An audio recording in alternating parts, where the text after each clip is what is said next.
Fala pessoal, sejam bem-vindos a mais um vídeo.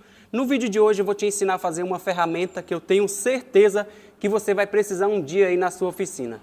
E se você é hobbyista, ainda não é profissional, eu tenho certeza que você vai precisar dessa ferramenta também no seu espaço de trabalho. E o que é melhor, vou te ensinar a fazer essa ferramenta sem precisar gastar com nada de material. É isso mesmo, ó.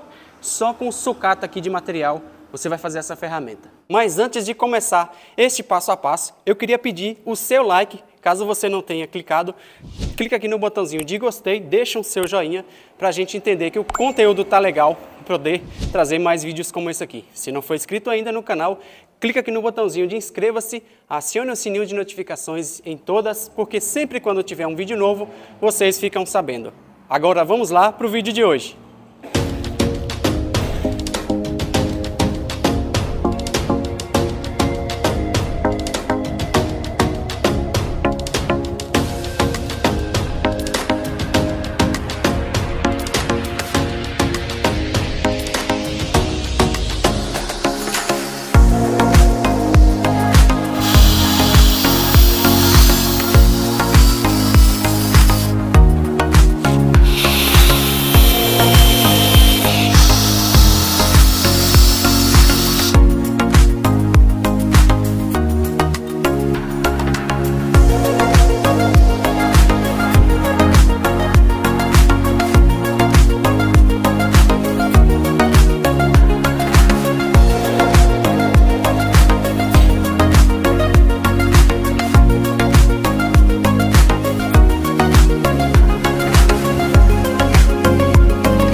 vocês tenham gostado do vídeo de hoje, o passo a passo de como fazer essa ferramenta aqui. Se gostou, não esqueça de clicar no botãozinho de gostei aqui embaixo, deixa o seu joinha. Se não for inscrito ainda, clica aqui no botão de inscreva-se, acione o sininho de notificações em todas, porque sempre quando eu tiver um vídeo novo, você vai ficar sabendo. A gente vai ficando por aqui e até nosso próximo vídeo.